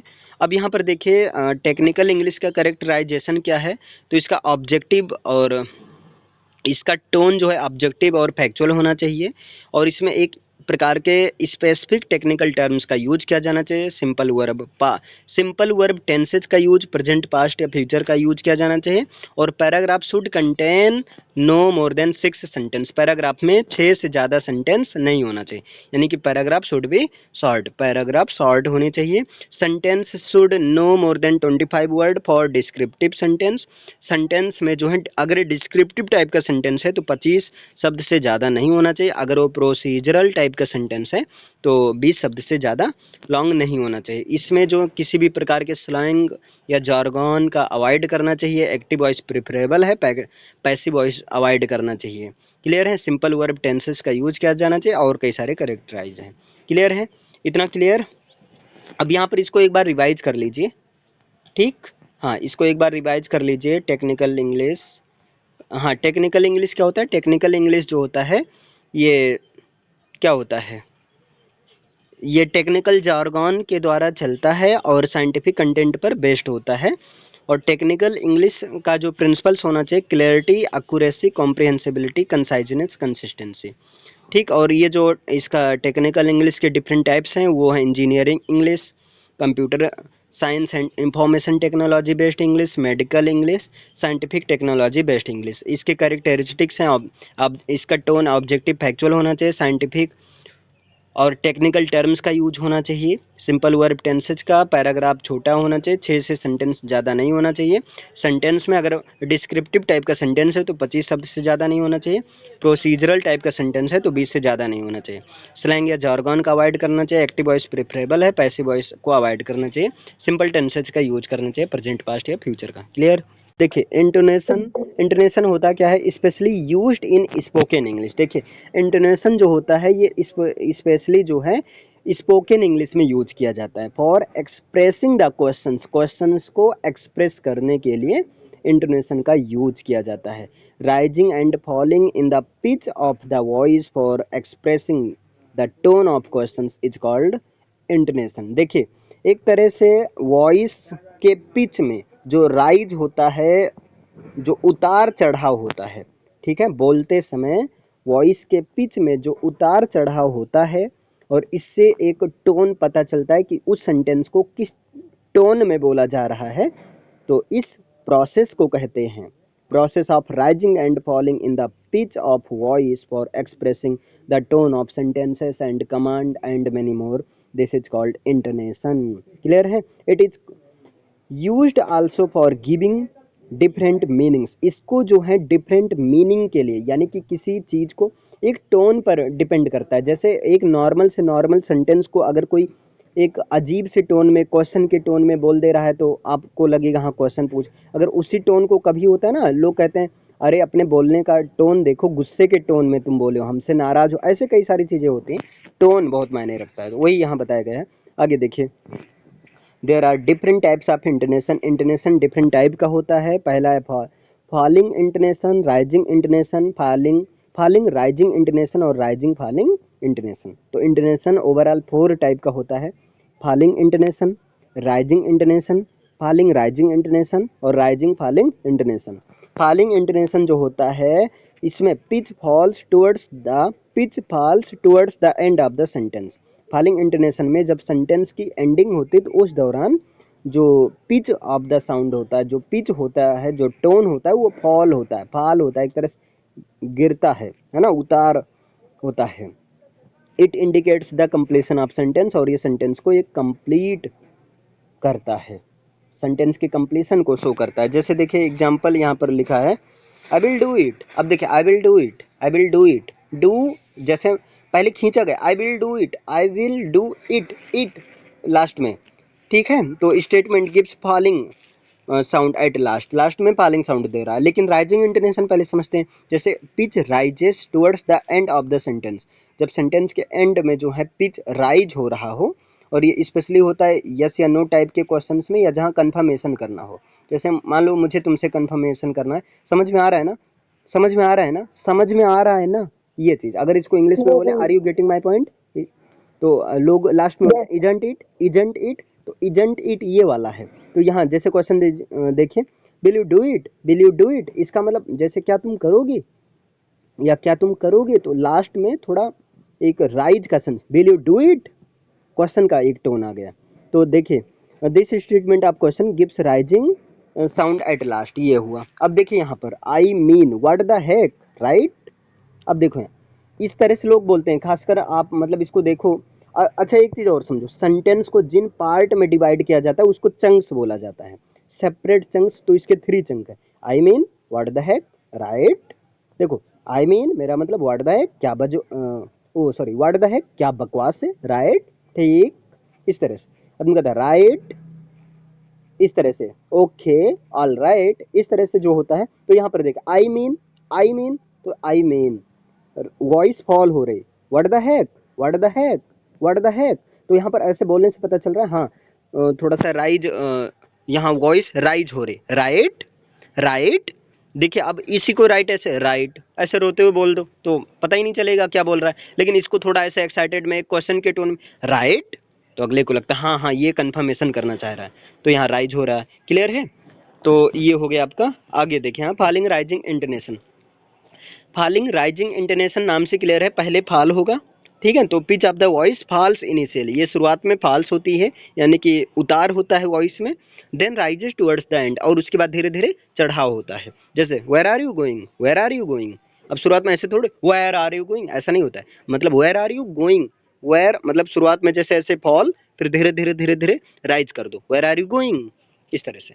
तो पहले यहाँ फॉल हुआ, वेयर आर यू, फिर इसके गोइंग पर राइज हुआ। आगे देखिए राइजिंग फॉलिंग इंटोनेशन का मतलब क्या हुआ, अब उसी का अपोजिट है। तो यहाँ पहले राइज होगा इनिशियली, पिच में राइज होगा, और बाद में क्या होगा, एंड के समय फॉल होगा। जैसे ओ, यहाँ पर oh you are such a great singer, ओ तो तुम एक ग्रेट सिंगर हो, यहाँ पर जैसे एक आश्चर्य होता है ना, oh you are such a great singer, तो ओ एक्साइटेडमेंट के साथ पहले राइज होता है, और इसके बाद में लास्ट में क्या होता है, एक जो है ग्रेट मीन्स फॉल होता है।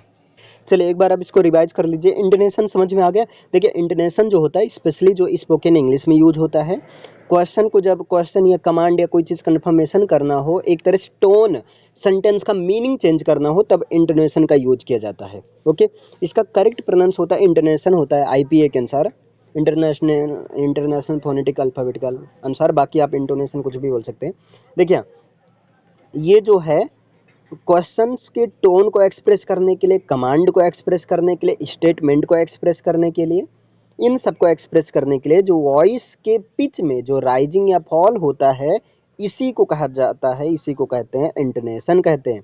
इंटोनेशन जो सेंटेंस को डिफरेंट मीनिंग देने के लिए भी यूज किया जाता है, और इस बेस पर ये 4 टाइप का होता है।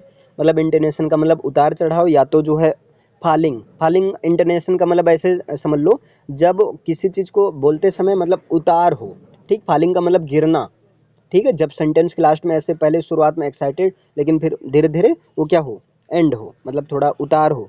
और राइजिंग का मतलब चढ़ाव, एक तरह से अप की हो। और फॉलिंग का मतलब पहले फॉल हो, और फॉलिंग राइजिंग इंटोनेशन का मतलब पहले फॉल हो फिर राइज हो। राइजिंग फॉलिंग इंटोनेशन का मतलब पहले राइज हो उसके बाद फॉल हो। जैसे अब यहाँ पर फॉलिंग इंटोनेशन क्या होता है, ये सेंटेंस के कंप्लीशन को इंडिकेट करता है, और राइजिंग इंटोनेशन क्या होता है, यस या नो टाइप के क्वेश्चन या कंफर्मेशन क्वेश्चंस में इसको यूज किया जाता है। जैसे एग्जांपल देख सकते हैं, आई विल डू इट, देखिए I will do it, I will do it, I will do it, I will do it. अब देखो इसको मतलब थोड़ा ये प्रैक्टिस से आएगा, ऐसे थोड़ा कम आता है। तो यहाँ पर लास्ट में ये क्या होता है, फॉल होता है, I will do it, I will do it, मतलब लास्ट में आप नॉर्मल कहना चाह रहे हो, लेकिन मैं कहूँ will you do it, will you do it, तो एक तरह से हम क्वेश्चन के टोन में लाना चाह रहे हैं। तो भाई वही जैसे एक होता है ना कि जैसे हिंदी में खाना खाओगे ना, खाना खाओगे ना, तो वैसे हाँ विल यू डू इट, क्या तुम करोगे। आगे और ज़्यादा कंफर्मेशन करना, वॉन्ट यू, वॉन्ट यू, क्या तुम नहीं करोगे, वही चीज़ है। तो आगे देखिए यहाँ पर अब I mean what the heck, right, ये इसको 3 चंक में डिवाइड कर दिया गया। आई मीन यहाँ पर वॉइस जो है फॉल हो रही है, जैसे आई मीन एक नॉर्मल जा रहा है, ठीक। व्हाट द हेक क्या बकवास है, ठीक, या क्या बात है, मतलब जो भी सेंस है। यहाँ पर वॉइस राइजेज हो रहा है, राइट, यहाँ पर राइज हो रही है। फिर आगे फॉलिंग राइजिंग इंटोनेशन में पहले वॉइस फॉल्स होगी, उसके बाद में क्या होगी, राइज होगी। जैसे वेयर आर यू गोइंग, देखो अब यहाँ पर ऐसे देखो, वेयर नॉर्मल बोला गया, लेकिन लास्ट में जाते जाते इस समय थोड़ा सा गोइंग को एक लाउडली बोला गया। वेयर आर यू गोइंग, जैसे तुम कहाँ जा रहे हो, तुम कहाँ जा रहे हो, लास्ट में जैसे हिंदी में पता चलता है वैसे यहाँ पर राइजिंग फॉलिंग इंटोनेशन में क्या होता है। जैसे example, oh you are such a great singer, oh you are a nice guy, guy मतलब गाय नहीं, ठीक है। तो ओ ये राइजिंग है और बाद में क्या है, एक तरह से फॉलिंग है। क्लियर है। अब देखिए यहाँ business English, use in business context such as international trade, commerce, finance, insurance, booking and many office settings. जो बिजनेस इंग्लिश होती है इसको बिजनेस कॉन्टेक्स्ट में यूज किया जाता है, जैसे इंटरनेशनल ट्रेड में, कॉमर्स में, फाइनेंस में, इंश्योरेंस, बुकिंग या कई सारे ऑफिस सेटिंग्स में इसको यूज किया जाता है।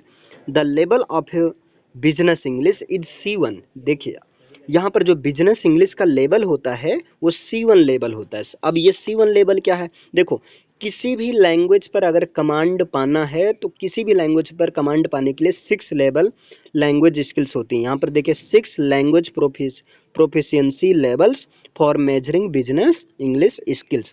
तो लैंग्वेज के प्रोफिशिएंसी के लिए 6 लैंग्वेज लेवल्स होते हैं, 6 लेवल्स होते हैं। जैसे A1 लेवल जो होता है बिगनर होता है, ओके।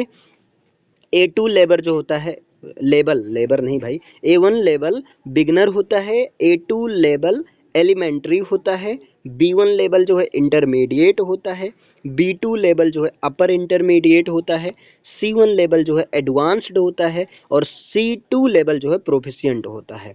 तो ये जो बिजनेस लैंग्वेज बिजनेस इंग्लिश है ये C1 लेवल की है। C1 लेवल का मतलब एडवांस लेवल की है, ठीक है। और ये चीज़ डिसाइड किया गया है CEFR के द्वारा, मतलब ये जो 6 लैंग्वेज प्रोफिशिएंसी लेवल्स हैं इसको मैंने नहीं बनाया, ये चीज़ CEFR के द्वारा है, कॉमन फ्रेमवर्क ऑफ रेफरेंस, ठीक। कॉमन, अच्छा एक चीज़ तो यहाँ छूट गया, सॉरी भाई, common European framework of reference for language होगा। यहाँ पर कॉमन के बाद यूरोपियन रहना चाहिए। C से होगा कॉमन, E से होगा यूरोपियन, F से होगा फ्रेमवर्क और R से होगा रेफरेंस। इसका मतलब जो यूरोपियन लैंग्वेज हैं उनको मेजर करने की 6 स्किल्स हैं, इसलिए इसका नाम कॉमन यूरोपियन फ्रेमवर्क रेफरेंस रखा गया। A1 बिगनर है, A2 एलिमेंट्री है, B1 इंटरमीडिएट है, B2 अपर intermediate, C1 advanced, C2 proficient. इसी के बेस पर लोग अपने आप को जज करते हैं हमारा कौन सा लेवल है, उसके अनुसार काम करना है। क्लियर। तो ये चीज़ है आपका बिजनेस इंग्लिश, एक बार रिवाइज कर लीजिए फटाफट। देखो ये सिंपल सा बिजनेस कॉन्टेक्स्ट में यूज किया जाता है, जैसे international trade, commerce, finance, insurance, booking या कई सारे ऑफिस सेटिंग में। इसका लेवल C1 है और 6 लैंग्वेज प्रोफिशिएंसी स्किल्स हैं और इसको मेजरिंग बिजनेस इंग्लिश को मेजर करना है। तो जैसे A1 में बिगनर लेवल है, A2 एलिमेंट्री है, B1 इंटरमीडिएट, पहले बिगनर फिर एलिमेंट्री है, B1 क्या इंटरमीडिएट, B2 अपर इंटरमीडिएट, C1 एडवांस्ड है और C2 जो है प्रोफिशिएंट लेवल है। ये है CEFR common European framework of reference for language. ये देखिए यहाँ पर लीगल इंग्लिश जो होता है यूज्ड इन लीगल राइटिंग, इसको लीगल राइटिंग में यूज किया जाता है। कैरेक्टरिस्टिक्स, एक जो है यूनाइटेड स्टेट्स में लीगल राइटिंग, एक गुड लीगल राइटिंग स्टाइल का जो कैरेक्टरिस्टिक्स होता है वो 4CS होता है, मतलब 4C में डिफाइन किया गया है गुड लीगल राइटिंग स्टाइल के कैरेक्टरिस्टिक्स को। एक है क्लियर, पहला C का मतलब है क्लियर, करेक्ट, कंसाइज, कंप्लीट, ये चीज याद रखना है ना। क्लियर, करेक्ट, कंसाइज और complete means lawyers must be right, clear, correct, concise and complete. अब वैसे देखो लॉयर ही सबसे ज़्यादा लीगल इंग्लिश का यूज करेंगे भाई, कानून की पढ़ाई उन्हीं तो किए हैं और कानून में ही किया जाएगा।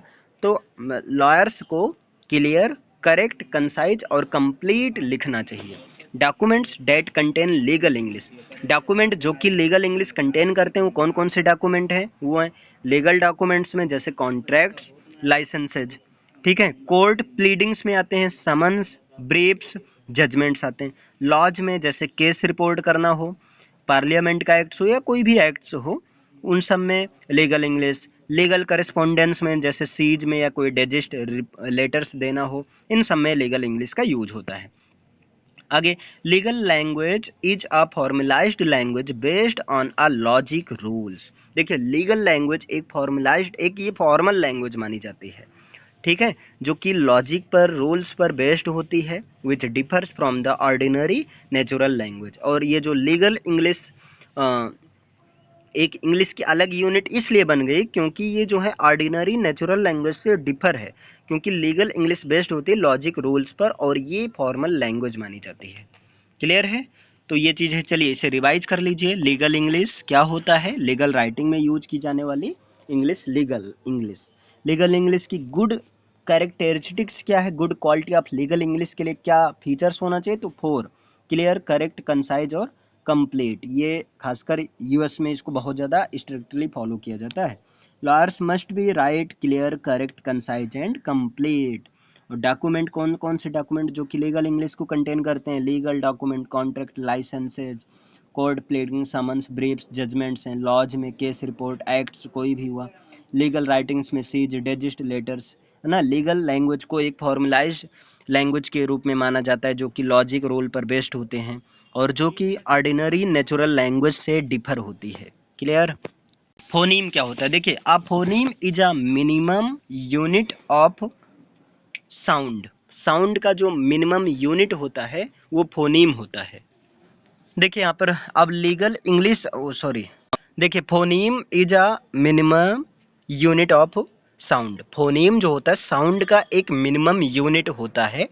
टू शो अ फोनीम, एक फोनीम को रिप्रेजेंट करने के लिए we write the sounds within the slanty line और स्लैशेस। हम जो है साउंड को एक स्लैंटी लाइन या स्लैश के बीच में लिखते हैं। अब इसको ऐसे समझो, जैसे देखो, हम लोग बोलते हैं पा, पा एक साउंड है, ठीक है।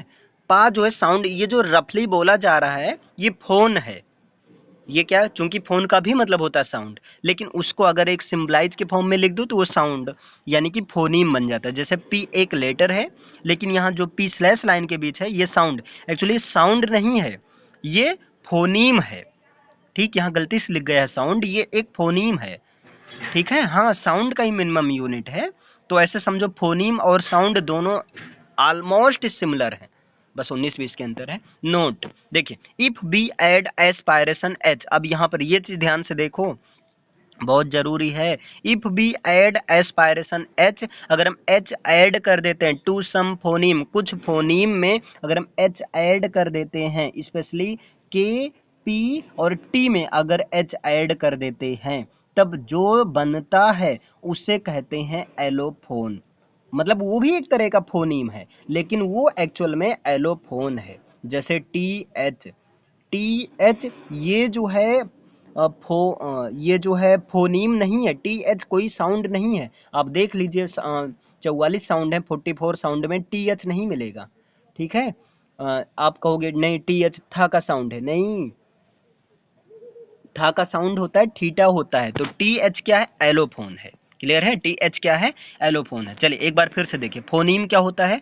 A phoneme is a minimum unit of sound. Sound का जो मिनिमम यूनिट होता है वो फोनीम होता है। ठीक, एक फोनीम को रिप्रेजेंट करने के लिए हम साउंड को, मतलब उसी साउंड को एक स्लैंटी लाइन के बीच लिख देंगे तो वही जो साउंड था वो बन जाएगा फोनीम। तो यहाँ पर आ साउंड जो लिखा है ये ब्रैकेट में आपको लिख लेना होगा फोनीम। क्लियर है? लेकिन if we add aspiration H to some phoneme, specially K P T, अगर कुछ फोनीम जैसे के पी टी में एच को ऐड कर दिया जाए तो उस फोनीम को जो कि ऐड करने से बना है उसको एलोफोन कहते हैं। जैसे के में एच ऐड करेंगे तो वो बनेगा क्या?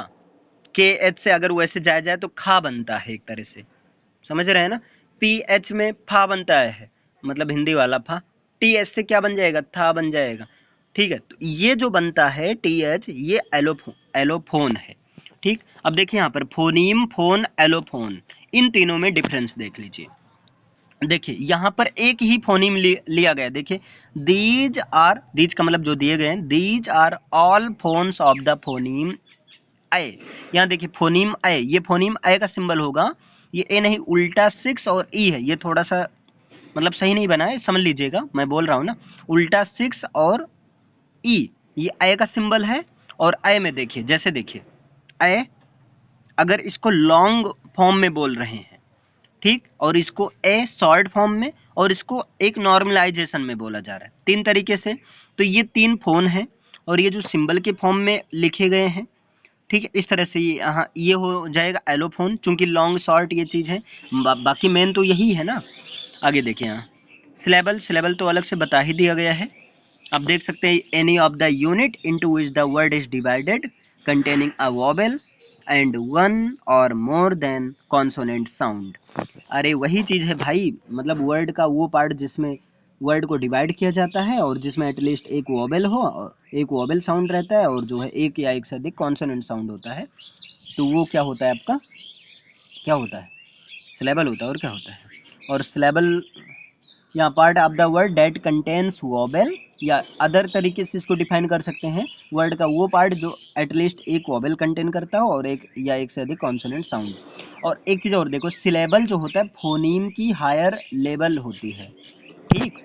जैसे ऐसे समझो मैट, MAT, तो मैट M और ए की मात्रा है और टी, तो इसके 3 फोनीम है, मैट में 3 फोनीम है, M एक हो गया, एक ए की मात्रा वाला, और एक टी, 3 फोनीम हो गया। लेकिन मैट में चूंकि एक ही वोवेल है, इसलिए मैट में एक सिलेबल 3 फोनीम है। ओके, देखिए यहाँ पर फोनीम एक बार देखिए फिर से, फोनीम इतना तो आपको अभी बताया गया। फोनीम जो होता है, a phoneme is a minimum unit of sound, sound का जो मिनिमम यूनिट होता है वो फोनीम होता है।